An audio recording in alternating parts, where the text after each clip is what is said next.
दुनिया की सबसे तेज छुरी हमारी ज़बान है और दुनिया के सबसे खतरनाक हथियार हमारे शब्द है, जो बिना किसी का खून बहाए लोगों को अंदर ही अंदर मार सकते हैं। हमारे शब्द हमारी ताकत हो सकते हैं, उसी के साथ यह हमारे सबसे बड़ी कमजोरी भी हो सकते हैं। अगर हमें नहीं पता कि कब, कहाँ और क्या और कितना बोलना है, यदि हम सही समय पर सही इरादे के साथ सही शब्दों को प्रयोग करते हैं तो यह हमें एक सफल व्यक्ति बनाते हैं। लेकिन अगर हम सही समय पर सही इरादे से सही शब्दों का इस्तेमाल नहीं करते तो यह हमारे जीवन को नरक से बेहतर बना सकते हैं। तो चलिए जानते हैं मैं एक कहानी के माध्यम से चुप रहकर जीवन को कैसे बदला जा सकता है। दोस्तों, अगर लाइफ में आप भी कुछ करना चाहते हो तो वीडियो को लाइक एंड चैनल को सब्सक्राइब जरूर करना। जापान में एक बहुत ही प्रसिद्ध बौद्ध भिक्षु रहा करते थे, उनका नाम रिसाई था। रिसाई अकेले रहते थे, दुनिया के शोर शराबे से दूर जंगल में वो रहते और वह बड़े ही दैनी और प्रभु भक्ति व्यक्ति थे, पूरे जापान में बहुत प्रसिद्ध थे। एक दिन एक राजकुमार रिसाई के पास आया और बोला, हे प्रभु, मैं हमेशा थका हुआ, निराश और परेशान महसूस करता हूँ। मेरा मन बहुत ही अशांत रहता है। हालांकि मेरे पास सब कुछ है, दौलत, शोहरत, सुख सुविधाएं जो हर व्यक्ति चाहता है या पाने की चाहत करता है, लेकिन फिर मैं अंदर इतने अशांति और चिंता क्यों हूँ। रिसाई ने उसकी बात बहुत ही ध्यान सुनी और कुछ सोचने के बाद कहा, तुम इस प्रश्न का उत्तर जानते हो, बस तुमने कभी इस प्रश्न को हल करने की कोशिश नहीं की है। रिसाई ने आगे कहा, मैं एक खोज करना चाहता हूँ, क्या तुम मेरा साथ उसमें दोगे? इस खोज के बाद तुम्हारे जीवन में किसी भी तरह की अशांति और चिंता नहीं रहेगी। यह बात सुनकर राजकुमार बहुत खुश हुआ। उसने रिसाई से कहा, बताइए मुझे क्या करना होगा। अपने मन के शांत के लिए मैं कुछ भी करने को तैयार हूँ। राजकुमार की बात सुनकर रिसाई ने कहा, तो फिर अगले 15 दिन मेरे आश्रम में रहोगे और एक सामान्य व्यक्ति की तरह अपना जीवन व्यक्तित्व करोगे और इन 15 दिनों में तुम अकेले और चुपचाप रहोगे, जितना हो सके कम बोलोगे। राजकुमार सहमत हो गया। पहले दिन राजकुमार को लगा कि उसका मन सामान्य से अधिक अशांत और विचलित है। उसके मन में तरह तरह के विचार आ रहे थे और वह आम लोगों की तरह जीवन जीने में असहज महसूस कर रहा था और उससे अंदर से बोलने की चाहत हो रही थी, लेकिन वह चुपचाप रहा। उसके मुंह से एक शब्द भी नहीं निकला। अगले दिन वह वैसे ही पूरा दिन चुपचाप बैठा रहा।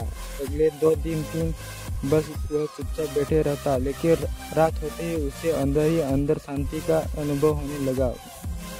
उसके लिए यह अनुभव अजीब था। वह खुद से पूछ रहा था कि वह अंदर ही अंदर इतना खुश क्यों है। अगले दिन राजकुमार अकेला चुपचाप बैठा रहा और वह प्रकृति को निहारने लगा।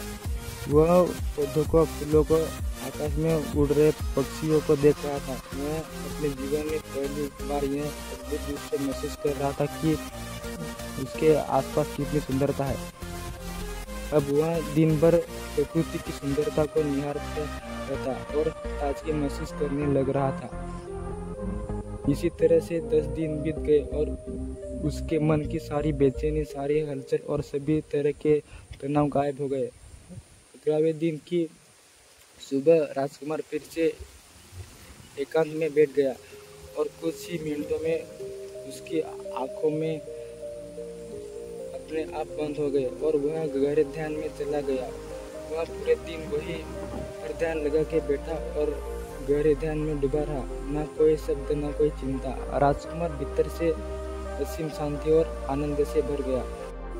राजकुमार अपने बाकी के 4 दिन इसी तरह व्यतीत करने के बाद रिसाई के पास गया और उन्हें प्रणाम किया और बोला, हे भिक्षु महाराज, मुझे उत्तर मिल गया कि मेरे में इतनी उथल पुथल और चिंता क्यों था। मैं जान गया कि मेरा मन इतना अशांत और विचलित क्यों था। रिसाई ने मुस्कुराते हुए कहा, बताओ क्या उत्तर मिला तुम्हें? राजकुमार ने कहा, मैं जरूर ज़रूरत से ज़्यादा बातें करता था। मैं किसी पर भी अपने शब्द और ऊर्जा व्यर्थ करता था। मैं दिन भर अपने लोगों को फालतू बातें करता और अकेले में उन्हीं लोगों के बारे में सोचता रहता था। ज़्यादातर समय निगेटिव बातें सोचता रहता था और इस तरह से मैं अपना समय बर्बाद कर देता था। ज़्यादा बोलने और निगेटिव सोचने से मेरा मन अशांत और बेचैन हो गया था। इसी वजह से मैं किसी काम को ठीक से नहीं कर पाता था, जिसकी वजह से मैं हर काम में असफल होने लगा और फिर उन्हीं लगातार मिलने वाली असफलताओं की वजह से ही मैं उदास और चिड़चिड़ा हो गया। इन्हीं सभी चीज़ों की वजह से मेरा जीवन बर्बाद हो रहा था। यहाँ पर हुए 15 दिन मेरे लिए पूरी तरह से अलग थे। मुझे कुछ अलग ही एहसास यहाँ पर हो रहा था। अब मुझे ऐसा लग रहा है मैं अपना जीवन पूरी तरह से रहा हूँ, लेकिन इसके पहले मैं अपना जीवन गलत तरीके से जी रहा था। जीवन में खुद को जानना और समझना बहुत ज़रूरी होता है, जो मैंने पिछले 15 दिनों में अनुभव किया। राजकुमार की सारी बातें सुनने के बाद रिसाई ने कहा, सिर्फ तुम ही नहीं, दुनिया में ज़्यादातर लोग ज़रूरत से अधिक बोलते हैं।